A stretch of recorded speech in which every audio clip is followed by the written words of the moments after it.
Good afternoon, everybody, and welcome to the first session of our technical track for this conference.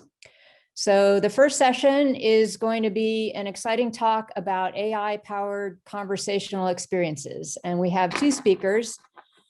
We have Yani Donchev, who is a software engineering manager at Expedia, who's working on multi-channel conversational platform and focused on building world-class natural language understanding service and experimenting with state-of-the-art technologies such as OpenAI and GPT-3. She's also an active board member at the Bulgarian Women in Tech, and she's passionate about closing the gender gap in the tech industry. We also have Mamtha Banerjee, who is a tech entrepreneur and a VP of technology at Expedia, and she currently leads the core platform capabilities such as identity access management and multi-tenancy. And most recently, she led the application services and site reliability engineering for intelligent conversation platform, supporting millions of conversations and providing self-service capabilities to customers across multiple channels, such as voice, chat, email. She's a startup enthusiast, graduate of Techstars Seattle, and has previously founded two companies. And she believes that diversity enables teams to build superior products and achieve better outcomes. So here I will welcome our two speakers. Thank you, Karen, for the introductions. We are super excited to be here at Women Transforming Technology. I'd like to start with a story of resiliency. It was March of 2020, in the early days of the pandemic, and I received a desperate message from a VC friend who lives in Silicon Valley. Crazy times, he says. Strange request. Need your help to reach someone at Expedia to get a refund. My first reaction, did you try the chatbot, the virtual agent? His response was that he couldn't get through chat. He meant he couldn't get through to the human agent through chat. I urged him to try the bot. And within minutes, he was able to get his refund. Getting back to the talk, it's split into two sections, a primer on AI-powered conversational experiences and a deep dive into GPT-3, a language model from OpenAI. We start with challenges in conversational AI experiences, review industry applications and key concepts with a focus on intent classification. According to a research report published in December 2019, global conversation AI market is growing at a 30% compounded annual growth rate and has been driven primarily by the need for 24/7 customer self-service and lower operational costs. Customers like you and I now expect 24/7 instant and personalized services. This is where conversational AI takes center stage, delivering human-like conversations over any channel and in any language. However, lack of awareness about the use of conversational AI has impacted a wider adoption of virtual agents. As the comic strip suggests, the reputation and understanding of virtual agents have been limited to rules-based or canned responses instead of intelligent responses. There are a myriad of challenges with task-oriented virtual agents, ranging from they don't have enough data about me, bad suggestions, to they keep me from going to a live person. As many of you must have experienced several of these challenges as well. Despite all of this, you can see the increase in search queries for chatbots. Google Trends data shows that customers worldwide were searching for chat support from travel companies at an increase of almost 8 to 10 times more than usual during the initial COVID-19 crisis of March 2020. This is the perfect storm where a self-service chatbot can scale with intelligent virtual agents, providing relief to both customers and travel companies, while also saving on operational costs. Virtual agents are used in task-oriented conversations to perform specific actions. For example, understand a customer's intent, and provide personalized answers, or perform highly repeatable tasks, or escalate more advanced interactions to human agents in a seamless manner. Deploying a rules-based chatbot can only help in handling limited customer queries, whereas with NLU, the possibilities are endless. NLU is understanding the meaning of a user's input. In this context, comprehending what a body of text means and classifying it into proper intents. Throughout this talk, we will refer back to intent classification as one of the key capabilities to power conversational AI. A bot interprets a customer's conversation by identifying the intents and entities in the customer's utterances, which in turn give it the information it needs to craft a proper response. An intent is the action or purpose behind an utterance. These are generally action verbs. And utterances are the individual statements articulated in an exchange and the building blocks for all conversations.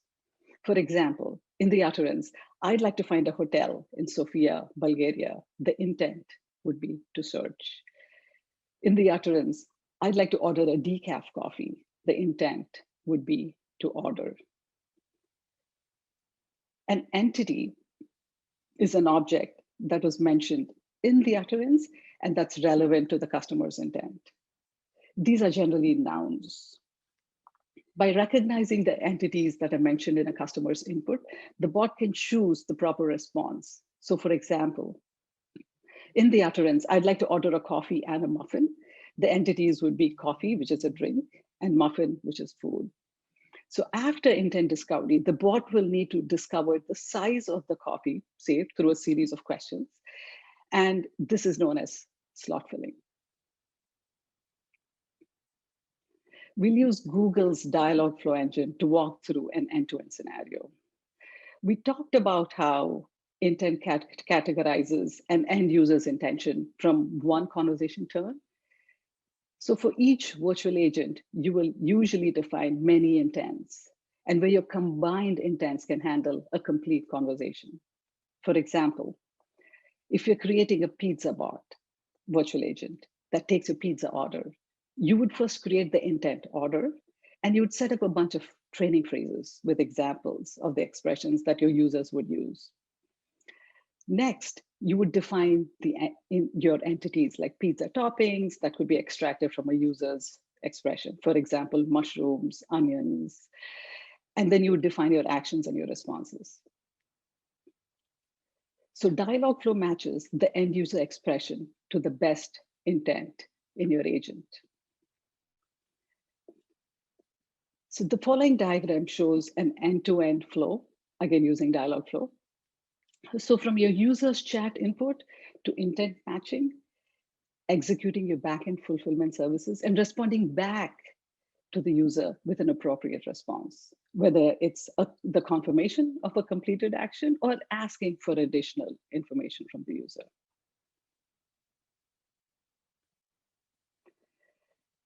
Conversational experiences include several message types, like a welcome message, quick replies, messages with text, images, emojis, complex structured messages, and templates that can make it easier to scale. So for example, just yesterday, I received an email from a gift-giving assistant, and the bot asks you several questions to determine the best gift for you. Interacting with the bot was an engaging and fun experience for my 10-year-old. So the key here is to remove friction and create a seamless experience for the customer. In summary, conversational AI is only as good as the accuracy of your intent classification. Higher accuracy on intent classification can be achieved through a combination of data quality and models. So focusing on improving data quality, which is 80% of the work, and the right models can result in creating better outcomes for your business. Over the years, language models have evolved from millions to billions of parameters. These models require large investments, at times in the millions of dollars, for data gathering, preparation, building, training, and deployment. However, these days, providing AI as a service democratizes AI and reduces the time to value for an ML-enabled product. OpenAI's GPT-3 is arguably the most famous among deep learning models created in the last few years. Yani will share her insights on GPT-3. Thanks, Mamtha, and hello, everyone.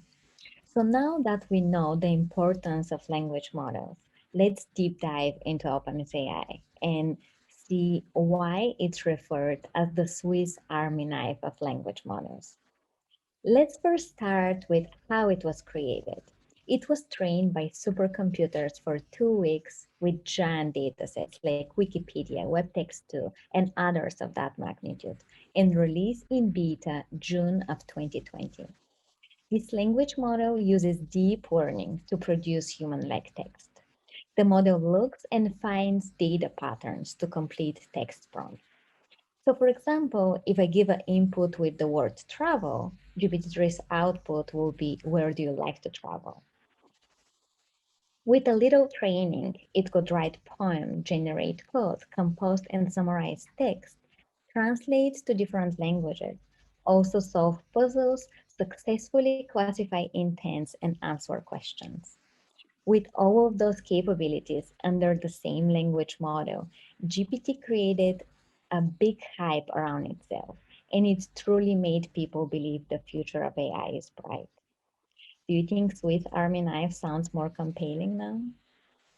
Let me walk you through the experiment we've conducted with GPT-3 and the conclusions we got specifically for intent classification. Few main differentiators we've discovered are that you require less training data to achieve model accuracy you need. So for example, you can train only with 15 examples per intent and get a fair model accuracy. But you can also choose to fine tune and get even better results. Unlike its competitors, you only need one model to get all of the needed information, like intent, entities, and sentiments. And with only few examples, you can predict multiple intents. Like if I say, I want to reserve a car and get a deal for hotel in Maui, we can successfully detect shopping and deals with GPT-3. And the last differentiator, but not least, is the GPT-3's ability to suggest new labels. I can show you example of that in OpenAI Beta Playground. You can also see how easy it is to communicate with GPT-3. I've only provided 2 examples for shopping and cancellation. So I trained the model with only 2 intents. And with no additional data, OpenAI was able to successfully predict 3 new labels for me: deals, refund, and change. This is very different from the rest of the commercial providers, as their predictions are always mapped to one of the existing intents the model has been trained with. There is no suggestion or prediction of new intents. Can you get the sense of how powerful this model is and how you can streamline new development work only based on those suggestions? Followed is an example of chat experience, where GPT-3 is helpful and friendly AI assistant and is able to communicate back and forth with me and provide good suggestions from the web for travel websites and nonstop flights to Hawaii. Isn't that handy now when we all want to get back to travel? Another experiment we've conducted is comparing 3 commercial providers. We've trained and tested OpenAI's GPT-3, Amazon's Lex, and Microsoft's Luis with the same curated English dataset. And all 3 of them perform on a similar accuracy range. So depending on your business needs, you can choose the most appropriate one. For example, I always start with the main differences and identify which one of them are going to be more suitable for my customer today and how we can evolve in the future. Everyone has been surprised by the power of those large unsupervised models and how far they can go. But we still need to solve a couple of challenges around bias and responsible AI. Designing responsible systems require attention to three components: data, compute, and algorithms. Most scientists believe good data set could solve up to 80% of the bias in the models we observe today. For example, if we train our language model based on Reddit discussion, the bias will be different comparing to the one based on Wikipedia content. Data drives the model behavior. So imagine in the future when we're going to get models that can tell us what kind of data they need and what kind of data they are missing. Over time, models will evolve and will observe their ability to distill human knowledge and perform tasks that human can. That's also known as AGI, Artificial General Intelligence. For example, today we write the code for our applications. But imagine someday, maybe soon, we will see AI that writes the code for us or is helping us to write the code. Let's take a deeper step and talk about models that can do tasks as us, but also remember the interaction with you and keep context of the conversation. So now think how that will affect your business and help your customers. Even today, we see super early glimpses of those capabilities in the language models on the market. But we can be sure AI will meaningfully impact the quality of life in the future. But if the future is AI, where are the women? There's a diversity crisis in the AI sector across gender and race. Yani and I are appealing to the women attending this talk to build your future in the exciting space of AI.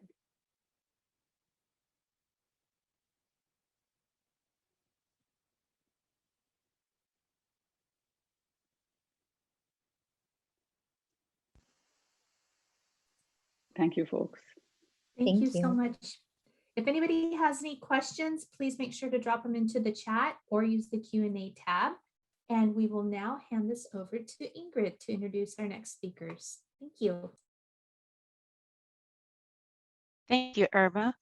Hello, everyone. It is my pleasure to introduce to you our second speaker, Jashi Liu, who is going to speak to us about demystifying observability and monitoring. Jashi is a senior engineering manager at GitHub.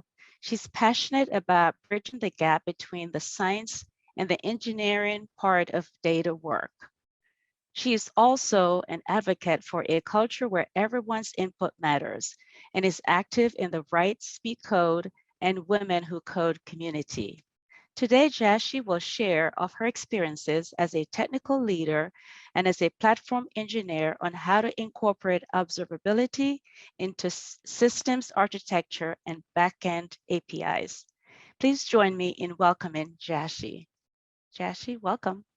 Thank you, Ingrid. Thank you for the warm introduction. Hello, everyone. Thank you for joining me today. My name is Jashi Liu. You can follow me on Twitter at JashiCodes and feel free to ask questions throughout the presentation or after, either on the Hoover app or via Twitter. Feel free to reach me. I'm really excited to talk about observability and monitoring today. We'll get right started. I'll go through the agenda. I'm going to start with talking about software and what resilience means to me as a platform engineer, as a technical leader. Talk a little bit about observability versus monitoring, and then give a couple of examples on how I've incorporated observability in software I built in the past, and conclude with takeaways. So going with the theme of the conference, I have to talk about resilience. Software is inherently dynamic and unstable, from the Site Reliability Engineering book, which I highly recommend. So a lot of what I've learned in my time building and maintaining software is you really can't build a system that isn't going to break. Rather, you have to become more resilient as a software engineer and in building resilient systems to recover very quickly from failure states. So in site reliability engineering, one of the core concepts is that creating a stable system is about fast recovery and being able to quickly detect failure states and recovering from them. Much like in, philosophy and life, resilience is as much about recovery and being able to reset as it is about endurance and in going and being able to build your own career path, but also reset and when there's failures or when you're tired and burning out. So I really like that parallel between resilience and site reliability. One way to achieve this level of resilience at a systems level is designing with non-functional requirements in mind. And this means that you have the proper tooling to very quickly resolve issues, the proper tooling for quick deployment and being able to check for any kind of regressions before making a deployment. Core testing framework so that those are easily automated and you're able to have those checks happening as part of your continuous integration pipeline. Having the right monitoring, logging, alerting, and playbooks in place so that you are able to detect failure states, assess what the status is on those failure states, and then having a playbook so that anybody on your team can figure out how to recover from a given state. And last but not least, I won't talk into it too much in this presentation, but there's also a system of, frequently having auditing to make sure that you are prepared for any kind of regressions in your system, having good security and compliance in place, backing up your data and really preparing for the worst in case of a disaster scenario. My team also has in the past done test cases where you go through a drill of what a disaster situation looks like so that when it does happen, if it does happen, you are prepared and you are able to calmly run through the playbook, and it's an excellent opportunity to sort of test the playbooks as well. So these are kind of the high level of what non-functional requirements mean, and behind the scenes, behind all the user-facing functionality, all of this, having these kind of frameworks in place allows you to recover very quickly. So I'm going to talk a little bit more into what that means in the world of observability and monitoring. So I say observability versus monitoring here, but they really go hand in hand. And I just want to start off with explaining sort of the very, minute differences between the concepts of observability and monitoring. Monitoring refers to, what you know about and what you want to be keeping track of. This is, for example, you might have metrics detecting things like how many 500 responses you're getting on your system. You might have logging in place for software, distributed tracing, working on a distributed system. It helps you gain insight on the health of the issue, and then you can alert on known issues. Successful monitoring means that you can detect known issues. In turn, observability is actually on things that you don't necessarily know for sure. And the focus is on you're able to debug a system, able to provide tooling for developers to work on a given system. And the success metric for observability is that you should be able to understand and dig into and explain a system and its behavior without having to introduce new code to the system. So this really means that when you're building out a feature, you should also be building out the underlying non-functional requirements that will give you that level of success for observability. This blog post from Cindy Saharan illustrates the core concepts behind observability and monitoring really well, and sort of has this diagram that illustrates what falls into the scope of observability versus testing versus monitoring. Something interesting to think about here is that testing allows you to verify for correctness, and monitoring gives you a world of predictable failures that you're keeping an eye out for and that you know how to recover from. But observability sort of everything else that may or may not cause a full or partial failure down the road, things that you won't know about because you can't possibly test for all potential failures or monitor for all potential failures. So this gives you the foundation to be able to recover from unknown and future failure states. Why has this become really important? Software systems are becoming more and more complex. A lot of this is being abstracted away for developers with a lot of the really awesome open source tooling and frameworks out there. But distributed systems are becoming more and more prevalent, and they're complex by nature. So it's getting harder and harder to predict systematic impact. You can make a change in your code base without realizing that further down the stream it's impacting some dependencies or packages. So it's getting easier to build software, but harder and harder to predict what will happen in a live production situation, which is why monitoring and observability has such an important place in software development and will continue to have such an important place. I want to talk a little bit about examples on how I've leveraged monitoring with metrics-based alerting. Metrics-based alerting is not the only form of alerting. There's also log-based alerting, but I am much more familiar with metrics. The tools I have used in the past are Prometheus and Grafana. They're both open source tools. Prometheus is a time series-based metrics database that stores time series data and tracks the health of your platform.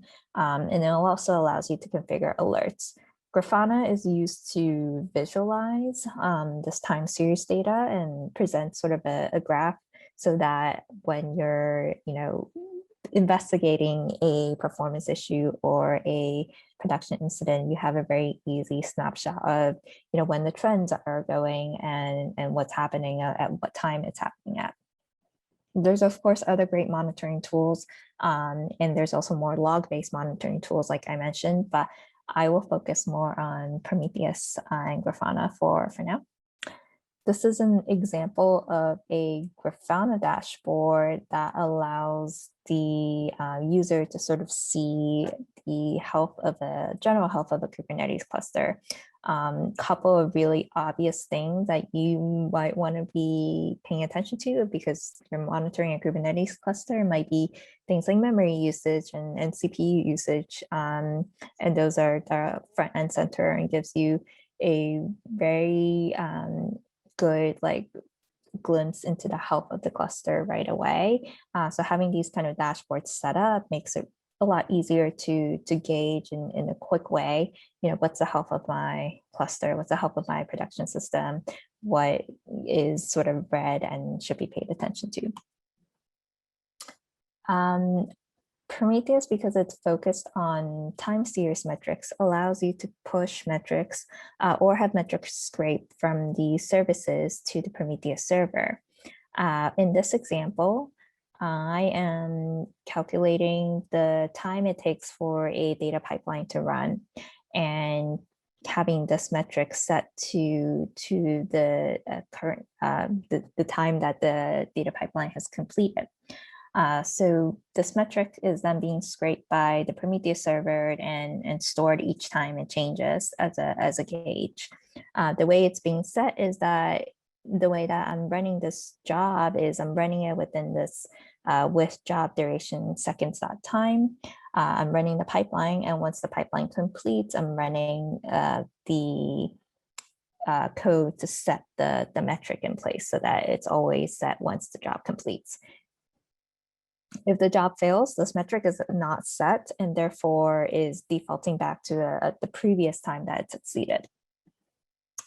This means that I can write an alert to calculate based on when the last time the job was successful. So if the last time the job was successful was within a 3-hour period, then that's tolerable for me. But if it's greater than 3 hours for the duration of 15 minutes, this alert will trigger at a severity of high and be assigned to this data platform owner with the summary and description below. So this allows me to set a threshold for here's what I expect the most recent job to have happened within the last 3 hours. And if it's beyond that, I want to be alerted. So monitoring and alerting is definitely not the only way to pay attention to these. One important aspect is actually building in features that will allow you to support observability better. Again, it's not just about using tooling provided to you, but also thinking about this when you're designing software. So there's two specific non-functional requirement type of features that I'm really excited about that I try to look for. One is building in immutable data. And having immutable data and having an immutable data model allows you to reproduce outcomes. And this allows you to, going back to the beginning on the goals of observability, allows you to understand what's going on without necessarily deploying new code. What is immutable data and what does it mean to structure something in a way where you can have immutable data? In this example, I'm presenting sort of a list of transactions. Let's say that this is a bank account, and sort of instead of storing a user's balance at any given point in time, this is just storing a history of their transactions. And this will allow you to calculate the balance at any given point in time, but also sort of go back to a point in the past and say, maybe calculate balance at a previous point in time and have that sort of reproducible way to calculate data and look at data from one point of time to another. Another thing that I look for, especially working with data, is lineage. And this allows you to, again, diagnose your system, diagnose your software without hopefully adding new code or new logic in to look back. And data lineage simply means being able to know where your data source came from. So if you're looking at a transaction and you made several calculations, oops, sorry about that, several calculations about the user's data, you want to know where your source of information is coming from. How do you get this data lineage? You can tag records with metadata. So kind of like think about version control, think about tagging records with this is the code that generated this metadata. You can use logging to a distributed tracer and use consistent unique identifiers to track your data across systems, across the way that it's getting transformed. So here's just a couple of tips, but there's actually quite a lot of ways that you can work with to create data lineage that works for you. One thing to note here is you want to keep this fairly simple. Metadata should be light and it shouldn't, bring overhead to your overall systems. I just want to conclude with that observability allows you to build resilient systems because you can then quickly recover from any failure states. It doesn't mean that all unknown failures are prevented or that you're able to, completely minimize outages, but it does allow you to recover quickly, which should be and learn from your systems, which should be a goal of software design. One takeaway, if any, that you bring out of this, it's really important when planning roadmaps and when planning features to make time for the process behind incident management, disaster recovery, being able to bring data lineage and systems to a visible front so that developers monitoring the system knows what's going on and can debug the system, and create space for some of these non-functional requirements, which are not trivial.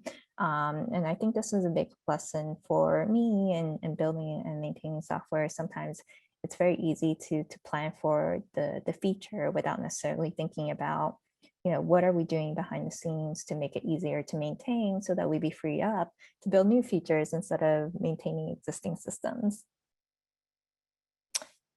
And last but not least, it can be really hard to identify the key non-functional features that you need to reduce the effort to maintain systems and make it easier to maintain software, but also to build new features. I have, in my time working with data and data platforms, identified that it's important to create data lineage and use immutable data wherever possible. But there's definitely different types of software out there for which you might want to build up the foundations for what are the important non-functional features that are needed for the platforms that you're working with. And thank you so much for coming to my talk. Feel free to happy to take questions. And yeah, I'm excited to share more about observability with this group.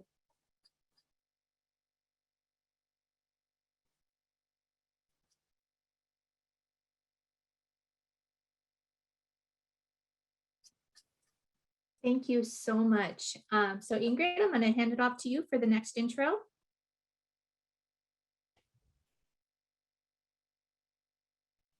Thank you again, Irma. Hello again, everyone. So it is definitely my pleasure to introduce to you our third speaker, Khushbu Kashyap, who is going to speak to us about jumpstarting your cybersecurity risk program, a paradigm shift. With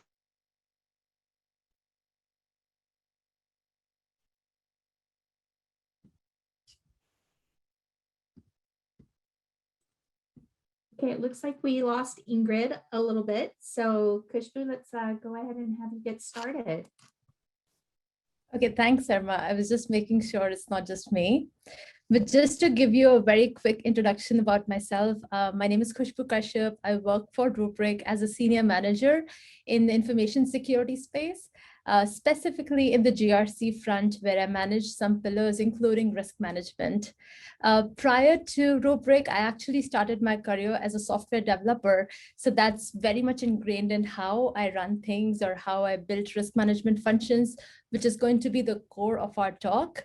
I also want to highlight I have about half a decade to a decade of experience in Big Four consulting, working with a lot of technology, fintech, financial services companies in the Bay Area, Seattle, UK, and Australia as well. Now, going to our topic here around risk management, before we go into the topic itself, I wanted to give you a very brief overview about Rubrik because it sets the context of why we designed our risk management program in a specific way here. So Rubrik is a cloud data management company in the enterprise backup recovery space. Its products and services in data protection, ransomware recovery, and it has a lot of protective services around data protection, along with enterprise backup recovery, and it helps companies to achieve regulatory compliance.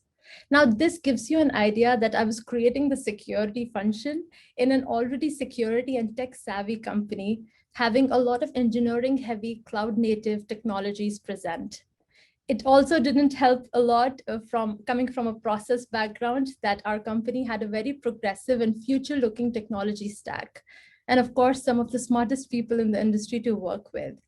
It came with its own set of challenges and opportunities that we'll go into shortly.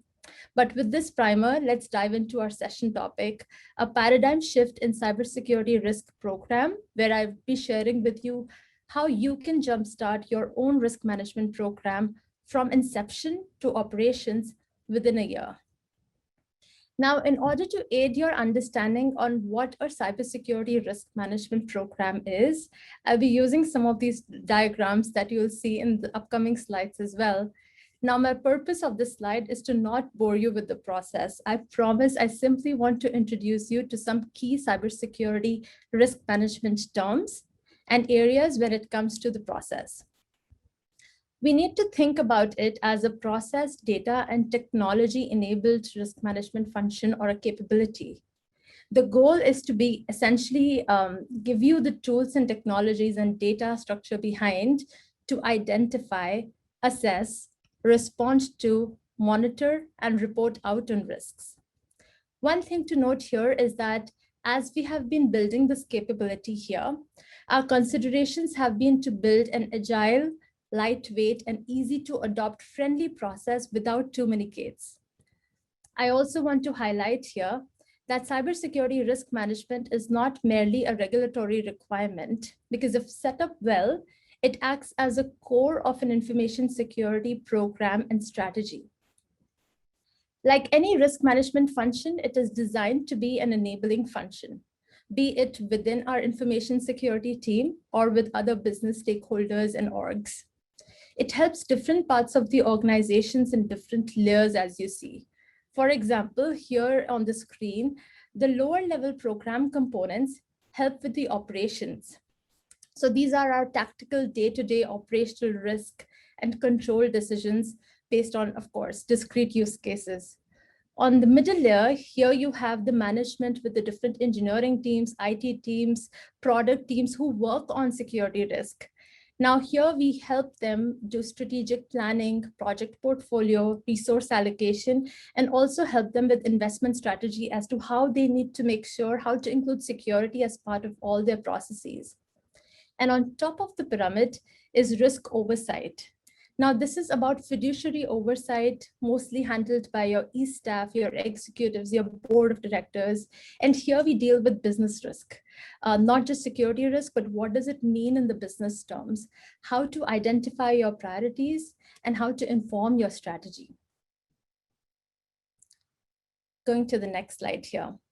Now, I would like to give you some additional situation context here.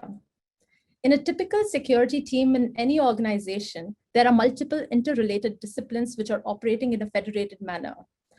On one hand, you have your agile and DevOps mindset of the engineering and product teams. And on the other hand, you have the security gate barriers, sometimes enforced by the GRC teams in security. On top of this, you have your executives who want more real-time, transparent reporting beyond what a traditional security or enterprise risk management function may be providing today. In the end of the day, risk or security risk need to sit at the center of the board and senior executive agenda. Now, Rubrik is a high-tech, high-growth company. We have some unique considerations. Our process needs to mirror a typical engineering process.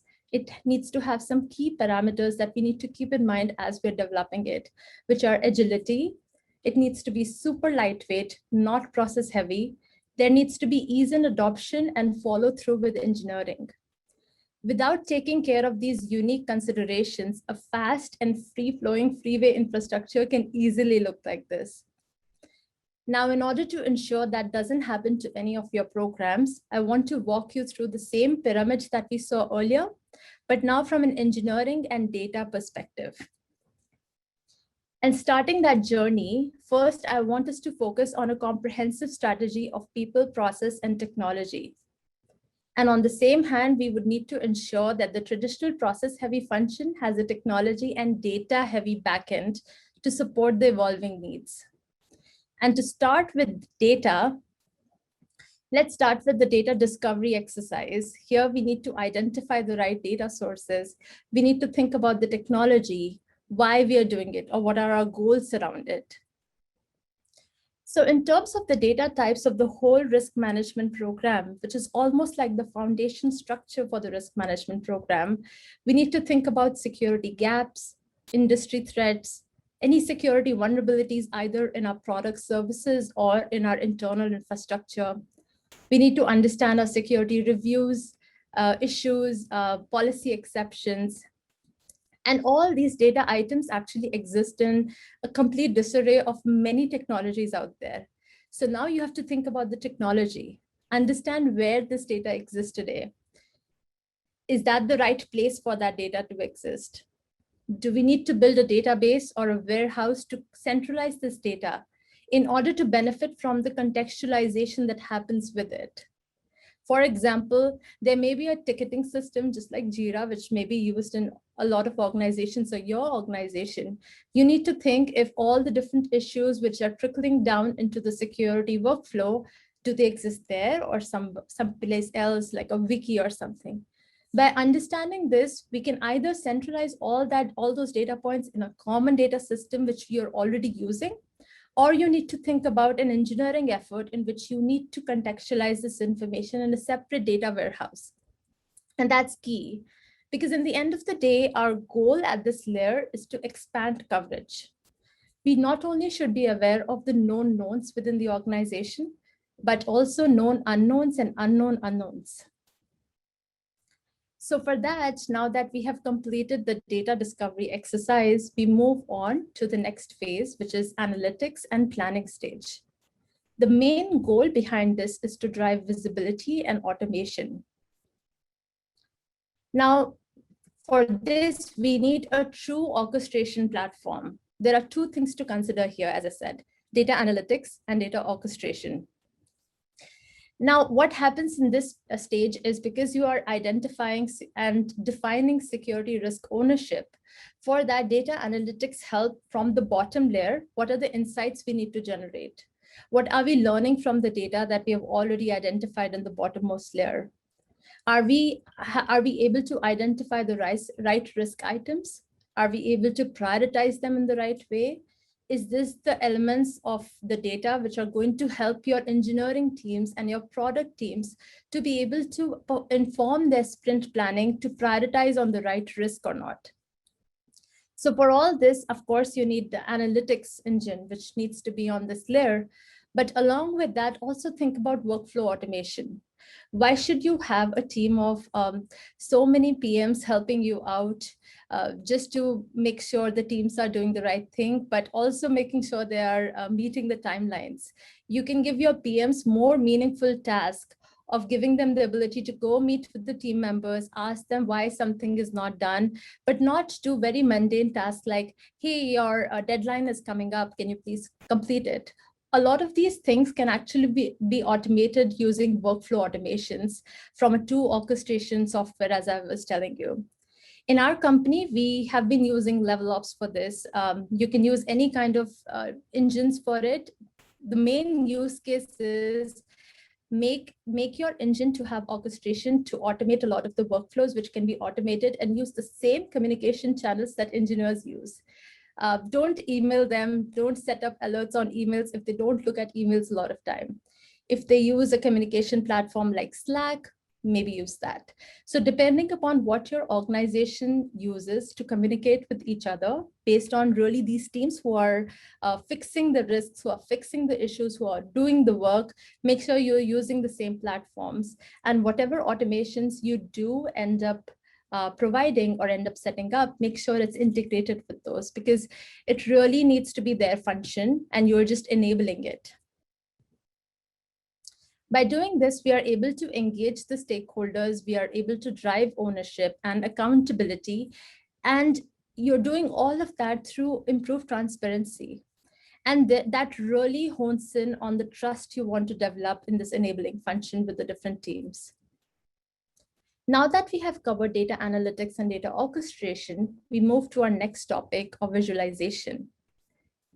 In order to drive strategic insights and enable continuous monitoring, here we focus on data visualization. Now, going a higher level for our business unit managers, our team leads, our VPs, we have to start creating contextualized dashboards in any kind of software like Microsoft Power BI or Tableau.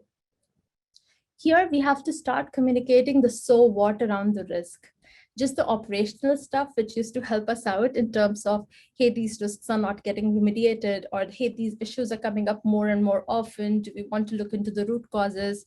Now you have to start talking about, these are the key things we want your teams to focus on, and here is why. And the why can be informed based on quantified numbers. It could be dollar-based numbers that this is the risk your team or rubric or your company is sitting upon because they may actualize themselves, or this is the customer liability that we are incurring because of these risks. There can be multiple ways of explaining the so what, but at this layer, your visualization engine needs to marry the so what elements as well as what we are seeing in the data together. Some key things to consider on this stage is, what is the purpose? You want to engage with your teams, you want to drive ownership, but even more important at this stage is to drive prioritization of the most risky or critical issues and risks for the company. For effective prioritization and escalation to work, what's needed is to establish consistency for assessing and prioritizing these issues. And of course, facilitating reporting for different audience types. We need to understand who our audience is. How do they like to consume information? How detailed oriented or not so detailed oriented are they? Do they like business information? Do they care about the so what? Or do they really care more about exactly what vulnerability is, exactly what issue is, how open our network is? You really have to do those trade-offs, understand your audience, and that's how your dashboard should look like. And because that's how it will make the most impact, because it will help them connect the dots better. Now, in this traditionally process-heavy function, we'll go back to the process a little bit, having now talked about the technology and the data elements. Here, our goal is to drive insights for even higher level reporting, which is our board of directors or for senior executive consumption. Now that we come to the top of the pyramid, the topmost layer is the board and management suite. They don't care about how you're getting visibility. They don't care about what you're getting visibility on, how detailed and great your dashboards are. All they want to understand is, do they need to worry about any critical risks which are in the company? Do they need to provide what oversight they need to provide on them?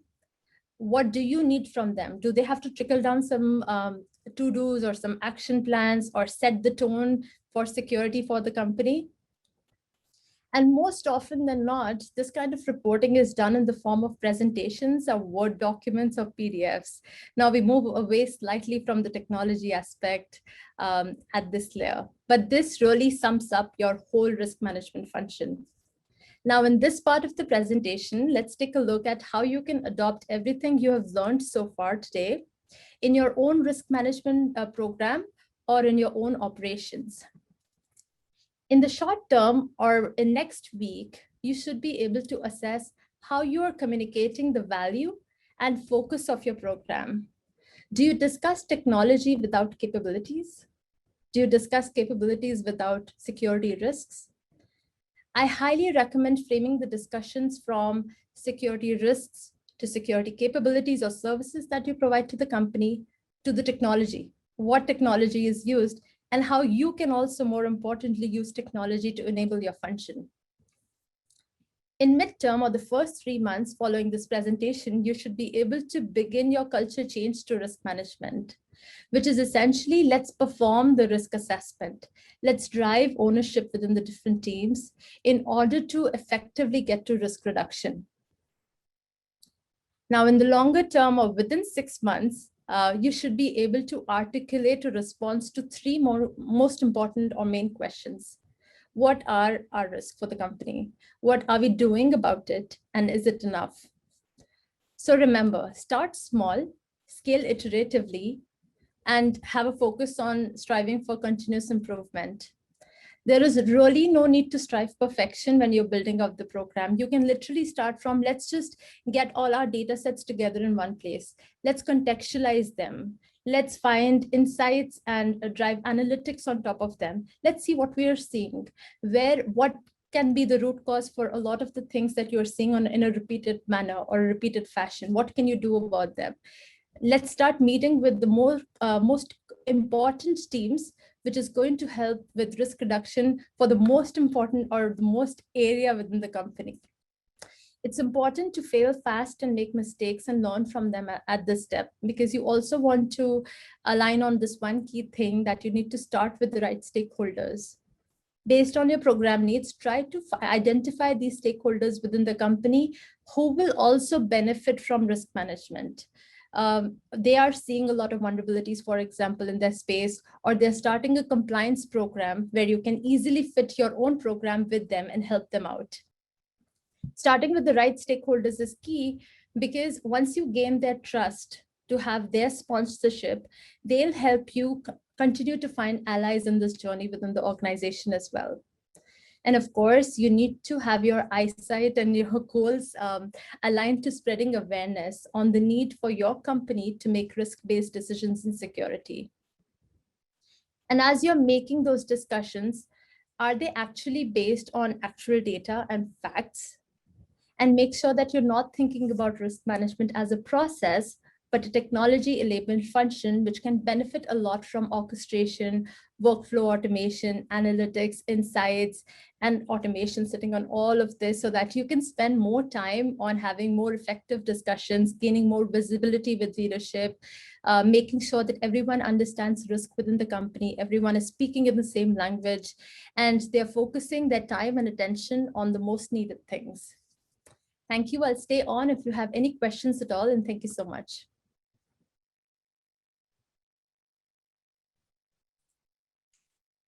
Thank you, Khushbu. So if anybody has any questions, you can absolutely put them in the chat or in the Q&A tab. Doesn't look like we have anything submitted at the moment. So if you want to, will you be doing a community space to be available for questions? Yeah, absolutely. I can stay on. Okay, awesome. So if you want to talk with Khushbu, please go to the community page, and I believe she does have a session in there. And if not, I think we are done for today. So thank you so much, everybody who participated in this technical track. We really do appreciate it. Have a good one, everybody.